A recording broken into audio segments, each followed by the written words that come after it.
Hey there, friends. Why does everyone give our beloved vice presidential candidate of the Democrat Party, Tim Walz, such a hard time about being a little bit soft, a little sugar in his water? I mean, surely the guy's just like us. I'm sure he likes to pound down a six-pack while he's outside grilling his favorite medium rare ribeye. Oh, and he's a hunter. Did you know that? He's actually a gun owner and a hunter. Right there with us, right? I mean, we're practically the same. Tim Walz's handlers thought it would be a good idea to bring him out into the wilderness with a bunch of camera people and a bunch of Secret Service people dressed up in brand new LL Bean hunting clothes and show off his hunting skills and prowess. Have you ever seen so much shiny brand new hunting gear straight off the shelf out of a catalog?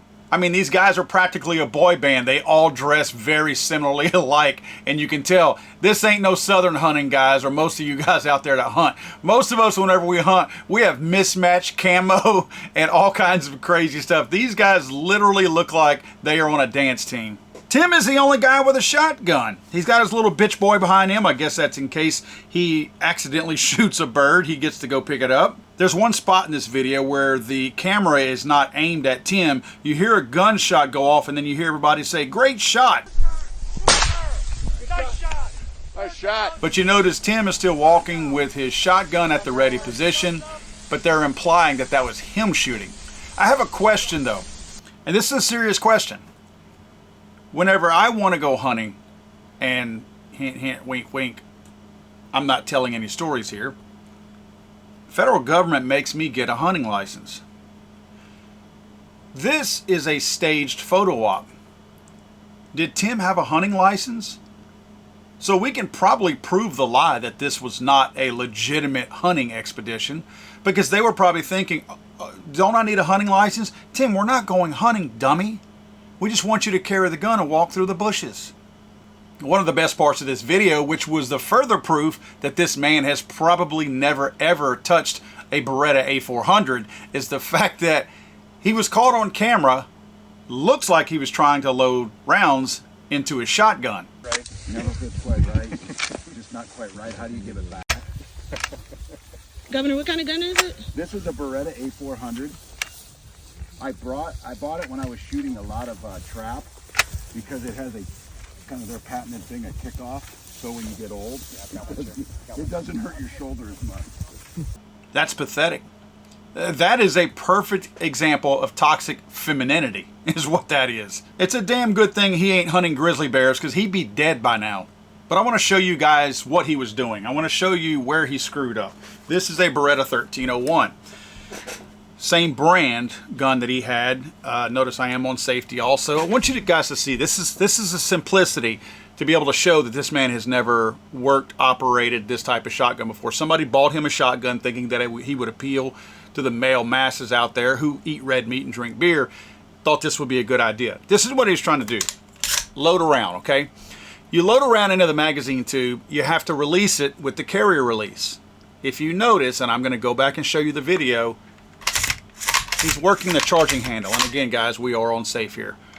He's working the charging handle. Notice the round does not come up at all. It will not come up on this shotgun. You know why? Because there's a carrier release. That drops the round from the magazine tube into the loading bay, and then you can bring that round up into the loading port. That's what he was doing wrong. That's why Tampon Tim is not believable as a gun owner or a hunter, because that's likely the first time he's ever laid hands on that particular shotgun. Let's watch his clip again and notice what I'm talking about. He's working the charging handle on this thing, trying to somehow get that round to come from the magazine tube up into the chamber, but he doesn't know how to engage that release on the bottom in order to drop that round into that port. You see, the problem here isn't the shotgun. The problem here is a malfunction between the hat and the shoes of the gun operator. This is just embarrassing to watch. Sometimes these folks really ought to think better before they do stuff like this. In typical political fashion too, he lies at the end of the video trying to cover up his screw up of him trying to fake using a shotgun by saying that the reason he bought the A400 was because it has this patented little thingy on the back of the gun that pops up or something like that, because he's old. because it has a kind of their patented thing, a kickoff. So when you get old, it doesn't hurt your shoulder as much. What he's got on the back of his gun is the same thing on every other shotgun. A padded buttstock. You can add more if you want it. These come on every single shotgun practically. And it's not patented. Like the video we watched yesterday, I often wonder why the media, why the Democrats, why all these people, they're so out of touch. Why they're always trying to corral people on the right and red-blooded, strong corn-fed eating men.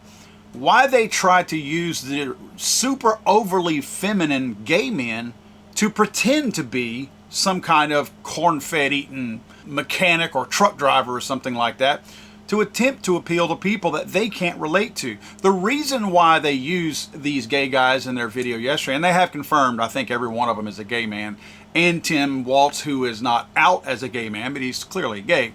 The reason why they lose this fight all the time is because they can't relate to us. They don't know what it's like to change your own flat, to teach somebody else how to jump another vehicle if the battery's dead.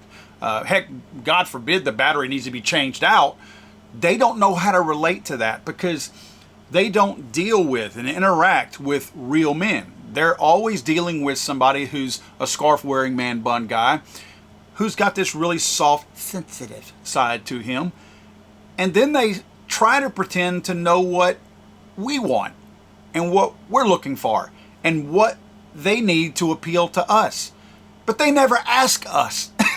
They just pretend that they know what it is. Now remember, this isn't the first time the White House tried to convince us that their gay guy was also a gun guy. The best thing for the Democrat Party at this point in this election cycle is just to stop. Just stop with the whole, we're going to try to get people from that side to our side. It's just not going to work. You're not pulling any of these beer drinking, medium rare ribeye, outdoor grilling men of America. You're not pulling those to your side. These are futile efforts. You're better going back talking about your little abortion celebrations and all the weird little things. And heck, at this point, the Harris Walz campaign is screwing up so bad, you ought to just start appealing to gay people and the people on your side, because I have a feeling you're losing a lot of them right now heading down into that final stretch of the election cycle. I don't understand the point that you're making. God save the Queen, man. I'm sorry, I thought this was America.